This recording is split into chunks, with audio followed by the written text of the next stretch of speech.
DBT direct benefit transfer. তো এই বিষয় নিয়ে ডিবিটির লিঙ্ক থেকে শুরু করে মানে সবাই তোমরা আমাকে এটাই বলছো যে স্যার বিষয়টা একটু শুনি, আপনি ছোট একটা ভিডিওর মাধ্যমে যদি দেখিয়ে দেন তাহলে আমাদের উপকার হতো, কোথাও যেতে হতো না। জানো যে কোথাও নেতা মন্ত্রীরা এমনি বলে যে আমাদের কাছে আসো, সময়ের পর লাইন দিয়ে দাঁড়িয়ে থাকা বা কোনো সাইবার ক্যাফে গিয়ে দাঁড়িয়ে থাকা ভীষণ একটা ঝামেলা। তো স্পেশালি ভাবলাম যেহেতু ঠিক আছে তাহলে এই বিষয়টা যেহেতু আমাদের এটা এডুকেশন পারপাসে জিনিসটা হচ্ছে, তো আমরা যেহেতু সরকার বিভিন্ন ধরনের যে নোটিফিকেশন সমস্ত কিছু তোমাদেরকে জানাই, তো স্পেশালি তো আজকের ভিডিওতে ডিবিটি কী করে লিঙ্ক করতে হয় সমস্ত বিষয়টা দেখাবো, এবং ডিবিটির স্ট্যাটাস চেক করবে কী করে, এবং যদি তোমার ডিবিটি লিঙ্ক করা থাকে তাহলে কোনো অসুবিধা নেই, তাহলে তুমি দেখবে এই যে তোমার পাশে দেখতে পাচ্ছ সেটা অ্যাক্টিভ দেখতে পারবে একটা। আর যদি দেখো তোমার ডিবিটি লিঙ্ক করা নেই তাহলে ডান পাশে ইনঅ্যাক্টিভ দেখতে পারবে, ঠিক আছে। তো এই বিষয় নিয়ে তোমাদের সমস্ত আলোচনা করব, অসুবিধার কোনো কারণ নেই। তোমাদের যদি অ্যাক্টিভ থাকে তাহলে আর কিচ্ছু করতে হবে না, আর যদি অ্যাক্টিভ না থাকে ইনঅ্যাক্টিভ থাকে, যদি তোমার ফর্ম ফিল আপ করতে হয় তাহলে কিভাবে করতে হবে সেটাও তোমাদেরকে আজকে এক এক করে দেখিয়ে দিচ্ছি। একদম একটা সিম্পল একদম সাধারণ একটা ব্যাপার, কোনো রকম চাপ নেই, নিজের বাড়িতে বসে মোবাইলে করে ফেলতে পারবে, কোথাও যেতে হবে না, ঠিক আছে। কোথাও লাইনে গিয়ে দাঁড়াতে হবে না, কোথাও শত শত টাকাও দিতে হবে না, কারণ জানো কোথাও একটা অ্যাপ্লাই করতে গেলেই 100-150 টাকা নিয়ে নেয়। তো সমস্ত কিছু সম্পূর্ণটাই তোমাদের শিখিয়ে দিচ্ছি, বাড়িতে ফ্রিতেই তোমরা করতে পারবে, এবং বন্ধু বান্ধবীদেরকেও শেয়ার করে দাও যারা এই বিষয়গুলো জানে না, ঠিক আছে। মানে এক কথায় তোমার যদি অ্যাক্টিভ জিনিসটা দেখো, এই যে দেখতে পাচ্ছ অ্যাক্টিভ জিনিসটা থাকলে তোমার আর কিছুই করতে হবে না, তার মানে তোমার ডাইরেক্ট টাকা ঢুকবে। এতদিন যেটা চলছিল লক্ষ্মী ভাণ্ডার, সেটা এখন অন্নপূর্ণা ভাণ্ডার হিসেবে তোমাদের কিন্তু টাকা ঢুকবে। যদি অ্যাক্টিভ থাকবে তাহলে কিছুই করতে হবে না, এই অন্নপূর্ণা ভাণ্ডারে টাকা তোমার ঢুকতে থাকবে। আর যদি মানে অ্যাক্টিভ না থাকে ইনঅ্যাক্টিভ থাকে তাহলে তোমাকে দেখিয়ে দিচ্ছি তোমরা কী করে জিনিসগুলোকে করবে, ফর্ম ফিল আপ করবে, এক এক করে ধাপে ধাপে সমস্ত জিনিস একদম সিম্পল একটা ব্যাপার দেখিয়ে দিচ্ছি, তোমরা আর তোমাদের আশা করি আর সমস্যা হবে না, ঠিক আছে। তাহলে চলো এক এক করে দেখো। সবার প্রথমে চলে আসবে এই গুগলে এসে কি করবে, গুগলে সার্চ করবে, ঠিক আছে।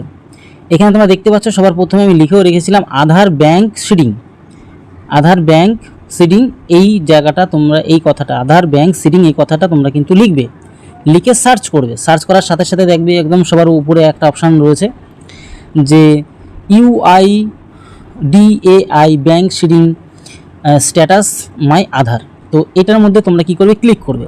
ক্লিক করার সাথে সাথেই তোমরা দেখবে এরকম একটা অপশান আসছে, এরকম নর্মালি মোবাইল এরকমই আসবে, এটা তুমি ক্লিক করে কেটে দেবে এখান থেকে, ঠিক আছে। এখানে তুমি ক্লিক করে কেটে দাও। তারপর দেখবে এই যে সবার উপরেই একটা অপশান রয়েছে ওয়েলকাম টু আধার। তো এই যে লগইন যে অপশানটা দেখতে পাচ্ছ, এই লগইন অপশানে তোমরা কিন্তু ক্লিক করবে, অথবা তুমি যদি একটু এইখান থেকে এসে ডেস্কটপ সাইটটা যদি করে নাও তাহলে ভালোই হবে, অসুবিধার কোনো কারণ নেই, ঠিক আছে। তখন ওই উপরে এই লগইন অপশানটা দেখতে পারবে, এখানে চলে আসবে, সেটা এখানে ক্লিক করবে। ক্লিক করার সাথে সাথে তোমার যে কোনো একটা আধার কার্ড দেবে, এখানে আধার কার্ড নাম্বারটা দেবে। আধার কার্ড নাম্বার দেওয়ার পর এখানে ক্যাপচা একটা অপশান রয়েছে, ক্যাপচা অপশান, এই ক্যাপচা অপশান যা থাকবে সেটা আর কি লিখবে এখানে, ঠিক আছে। এখানে যা আছে আমি তাই লিখছি, ছোটো হাতে যেমনভাবে তেমনভাবে যা যা রয়েছে সেভাবে লিখতে হবে। লিখে এবার এই যে নিচে লগ উইথ ওটিপি, এই ওটিপি একটা আসবে, মোবাইলে একটা ওটিপি আসবে সাথে সাথে, ঠিক আছে। এই ওটিপিটা কি করবে, এখানে বেশি সময় দেওয়া থাকবে না, 55 সেকেন্ড কিন্তু সময় দেওয়া থাকবে, ঠিক আছে।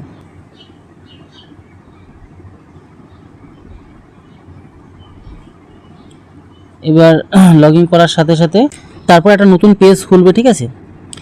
পেজ খোলার পর তুমি দেখবে এখানে এই যে ব্যাংক সিডিং স্ট্যাটাস, এই মানে আর কি অপশানে ক্লিক করবে। ক্লিক করার সাথে সাথে এই যে এই জিনিসটা দেখাবে, দেখতে পাচ্ছ এইখানে কিন্তু এই যে অ্যাক্টিভ কথাটা তোমরা দেখতে পাচ্ছ, অ্যাক্টিভ কথাটাতে এখানে অ্যাক্টিভ দেখাবে, অথবা এই অপশানটার মধ্যে, ঠিক আছে। এই যে ব্যাংক সিডিং স্ট্যাটাস এখানে অ্যাক্টিভ দেখাবে, আর যদি অ্যাক্টিভ না থাকে তাহলে ইনঅ্যাক্টিভ দেখাবে, ঠিক আছে। ইনঅ্যাক্টিভ থাকলে তাহলে ফর্ম ফিল আপ করতে হবে, আর না হলে ফর্ম ফিল আপ করতে হবে না, তোমার টাকা যেরকম আছে সেরকমই প্রতি মাসে যেমন ঢোকে তেমনই ঢুকতে থাকবে। কিন্তু যদি ইনঅ্যাক্টিভ থাকে তাহলে এক্ষুনি কী করে করতে হবে সেটা আমি দেখিয়ে দিচ্ছি, ঠিক আছে। সবার প্রথমে কাজ কি, সবার প্রথমে চলে আসবে এখানে এই যে উমাং, এই যে UMANG এই কথাটা লিখে সার্চ করবে। সার্চ করার সাথে সাথে একদম উপরে অপশান দেখতে পাচ্ছি যে উমাং, ঠিক আছে। এখানে ক্লিক করবে। ক্লিক করার সাথে সাথে একটা নতুন পেজ আসবে এখানে। এবার এই যে পেজ আসলো এটাকে তুমি একটা কাজ করো, ডেস্কটপ সাইডে করে নিতে পারো, ঠিক আছে। এটাতে করে নেওয়ার পরে একদম এই কোণার মধ্যে দেখবে, এই যে কোণায় দেখতে পাচ্ছ এই কোণা 3টে যে মানে দাগ দেওয়া আছে, এই 3টে দাগে ক্লিক করবে।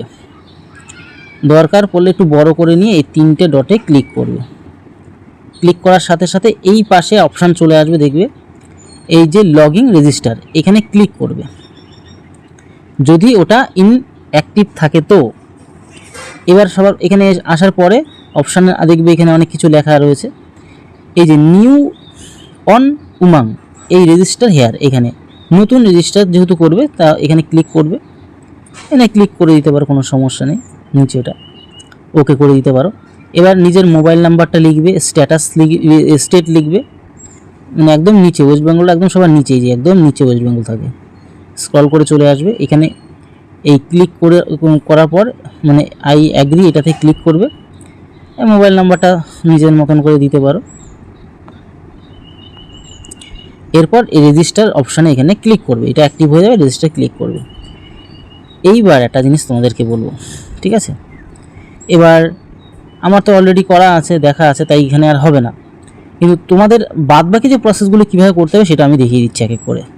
এবার যখনই ওটা ক্লিক করলে তখনই তোমাদের পিন নাম্বার, তারপর তোমাদের ওটিপি নাম্বার চাইবে, চাওয়ার পরে তোমাদের একটা সার্চ অপশান আসবে, ঠিক আছে? এই যে সার্চ অপশানটা দেখতে পাচ্ছ, আমি এক এক করে দেখিয়ে দিচ্ছি, অসুবিধার কোনো কারণ নেই। সার্চ অপশানে যখনই ক্লিক করবে, এবার এর মধ্যে কী লিখবে, সার্চ অপশানের মধ্যে লিখবে NPCI, ঠিক আছে? NPCI মনে রেখো, আমি আরেকবার লিখে দেখিয়ে দিচ্ছি, এই যে ঠিক এই সার্চ বারের মধ্যে NPCI, আমি প্রত্যেকটা পেজ আমি দেখাবো, তোমাদের অসুবিধা নেই। এখান থেকে যেহেতু মানে অসুবিধা হয় রাতের বেলা, ঠিক আছে? রাত্রেবেলাই করবে, মানে একটু গভীর রাতে করলে, কারণ সাইবার সমস্যা থাকে, সাইবার প্রবলেম থাকে, সার্ভারের যে সমস্যা সেগুলো তাহলে আর তখন আর হবে না, ঠিক আছে? NPCI আমি প্রত্যেকটা পেজ আমি তোমাদেরকে এক এক করে দেখিয়ে দিচ্ছি, ঠিক আছে? পেজ দাদা প্রবলেম রয়েছে এখানে। NPCI এবার এটাতে ক্লিক করার পরে সাথে সাথে তোমাদের কিন্তু একটা জিনিস দেবে, সেটা হচ্ছে কি, তোমাদের কিন্তু এই যে সার্চ করার সাথে সাথে এইখানে চলে আসবে তোমাদের এই আধার সিডিং, ঠিক আছে? ব্যাঙ্ক সিডিং স্ট্যাটাস এইখানে তুমি দেখতে পারবে, যেটা প্রথমে দেখেছিলাম, ঠিক আছে? তোমার অ্যাক্টিভ না ইনঅ্যাক্টিভ এখান থেকে দেখা যাবে, কিন্তু এখান থেকে তোমার যে ফর্ম ফিল আপটা করতে হচ্ছে, ঠিক আছে? আধার সিডিং এই অপশানটাতে ক্লিক করবে। ক্লিক করার সাথে সাথেই কিন্তু একটা অপশান আসবে, এখানে অপশান চলে আসবে, এই দুটো অপশান, এই অ্যাকাউন্ট ডিটেলস আর হচ্ছে কি আধার সিডিং। এই আধার সিডিং নিউতে ক্লিক করবে। এখানে ক্লিক করার সাথে সাথে তোমাদের কিন্তু দিনের বেলা অসুবিধা হবে, বারবারই বললাম, রাতের বেলা চেষ্টা করবে এটা ক্লোজ করে দিয়ে, রাতের বেলা এই যে আবারও বলছি, রাতের বেলা যখনই আসবে এই আধার সিডিংয়ে ক্লিক করবে, নিউতে ক্লিক করার সাথে সাথে এই নতুন পেজ এখানে ওপেন হবে। এবার নতুন পেজ যখনই ওপেন হবে সেখানে তুমি কী কোথায় ক্লিক করবে তোমাদেরকে এক এক করে দেখাচ্ছি। মানে এক কথা এই পেজে ওই যে তুমি দেখালাম ওই পেজটা নিচে ছিল আর কি, এই পেজের নিচে ক্লিক করার পরে তিনটে ইয়েতে, এই পেজের মধ্যে তোমার কিন্তু বেশি সময় দেবে না, 7 থেকে 7.5 মিনিট, প্রায় অ্যাপ্রক্স 8 মিনিট সময় দেবে, ঠিক আছে? 8 মিনিটের আশেপাশে সময় দেবে, এর মধ্যে যা করার করে ফেলতে, আর বেশি কাজও নেই অবশ্যই এখানে তুমি বাদবাকিটা দেখতেই পাচ্ছ। কিন্তু তোমাকে কি করতে হবে, এখানের মধ্যে এই যে এই 3টে ডটে ক্লিক করতে হবে। 3টে ডটে ক্লিক করার সাথে সাথে তোমাদের কিন্তু এই 3টে ডটে ক্লিক করার সাথে সাথেই তোমাদের কিন্তু এই অপশানগুলো যে প্রথমে যেটা দেখালাম, আধার সিডিং আর হচ্ছে ডিশেডিং, তুমি ডিশেডিংও করতে একই রকম, মানে তুমি ডিশেডিংও করতে পারো, সিডিং আমাদের করতে হবে আধার সিডিং। এই অপশানতে ক্লিক করে উপরে অপশানেই ক্লিক করে দেবে। ক্লিক করার সাথে সাথে তোমার অপশান আসবে এগুলো, আধার কার্ড, এখানে স্ক্রল করলে আসবে না এগুলো আর কি, অসুবিধা নেই। আধার কার্ড নাম্বারটা এখানে দেবে, এখানে ডিশেডিং করবে না, সেটিং করবে, ঠিক আছে? সেটিং করবে, ডিশেডিংয়ের কোনো প্রয়োজন নেই, কিন্তু একই রকমভাবেই করে নিতে পারবে। ডিশেডিংও যদি করতে চাও তাও করতে পারবে, আর সেটিং যদি করতে চাও, কারণ আমাদের করতে হবে এটা, ঠিক আছে? যেহেতু লিঙ্ক করতে হবে আধার লিঙ্ক ডাইরেক্ট, ঠিক আছে? যেটা আমরা বলছি যে ডিবিটি, তাই তো? এবার সিলেক্ট ব্যাঙ্ক, তোমার কি ব্যাঙ্ক, এখানে অনেক ব্যাঙ্কের অপশান চলে আসবে, এরকম ব্যাঙ্কের অপশান চলে আসবে, ঠিক আছে? তোমার যা ব্যাঙ্ক সেই অপশানে এই ক্লিক করে দেবে, এখানে পাশে যে ব্যাঙ্ক সেই ব্যাঙ্কে ক্লিক করে দিলে। এবার অ্যাকাউন্ট নাম্বার লিখবে, কনফার্ম অ্যাকাউন্ট নাম্বার লিখবে, একই অ্যাকাউন্ট নাম্বার দুবার লিখবে, ঠিক আছে? কনফার্ম করার জন্য। এবার যখনই তুমি এই যে একই রকম দেখাচ্ছি তোমাদের এখানে সবই ব্যবস্থা রয়েছে আর কি, যেটা এবার এই কনফার্ম করার দুটোই একই, মানে পরপর এখানে একবার অ্যাকাউন্ট নাম্বার লিখবে, এখানেও একবার ব্যাঙ্কের অ্যাকাউন্ট নাম্বার, ঠিক আছে? লেখার পর তোমার কিন্তু যেটা যেটা করতে হবে সেগুলো দেখালাম আমি, বাদ বাকি হ্যাঁ আচ্ছা, এখানে তুমি কেউ করবে এই যে ফ্রেশ সিডিং করবে, ঠিক আছে? এই প্রথম অপশানতে ক্লিক করবে। এরপরে তোমার কাজ কি, যে বললাম ফেস সিডিং, বারবার পেজগুলো আমি দেখিয়ে দিচ্ছি যাতে কোনো রকম অসুবিধা না হয়, ঠিক আছে? তোমাদের কোনো প্রবলেম যাতে না ক্রিয়েট হয়। ফেস সিডিং এখানে দেখতেই পাচ্ছ, এখানে সেই অ্যাকাউন্ট নাম্বার একই পেজের মধ্যে এটা থাকছে আর কি, অসুবিধার কোনো কারণ নেই। তারপর এটাতে ক্লিক করবে, এই যে এখানে ক্লিক করবে, ঠিক আছে? অ্যাকাউন্ট নাম্বার এখানে বারবার দুটো দেওয়ার পরে এখানে তোমরা ক্লিক করে, পেজগুলো বারবার নিয়েছি কেন, যাতে কোনো অসুবিধা না হয়, একই পেজ। এখানে ক্লিক করার পরে তুমি নিচে কিন্তু সাবমিট করবে, নিচেই এই ক্যাপচা দেওয়া থাকবে, ক্যাপচাগুলো লিখে সাবমিট করবে, বাস কাজ শেষ। এই ছোট্ট একটা কাজ, আর কোনো কাজ নেই। একটা ওটিপি, তোমার নিজের মোবাইলে ওটিপি নাম্বার আসবে, সেই ওটিপি নাম্বারটা আরেকবার দিলেই তোমার কাজ হয়ে গেল। এই হচ্ছে ছোট্ট কাজ। এই কাজের মাধ্যমে তুমি কিন্তু নিজেই কোনো কিছু ফটো কিছু আপলোড করতে হচ্ছে না, কোনো ঝামেলা নেই, বাস বাদবাকি প্রসেসগুলি করে ফেলতে পারলেই হয়ে গেল। এই হচ্ছে টোটাল বিষয়, আর কিছু না। তোমাদের পেজ অনুযায়ী লাস্টে দেখিয়ে দিলাম যাতে করে বুঝতে অসুবিধা না হয়, ঠিক আছে? তো এই হচ্ছে টোটাল বিষয়। আশা করি বুঝতে পারলে। কোথাও অসুবিধা হলে অবশ্যই কমেন্ট বক্সে জানাতে পারো।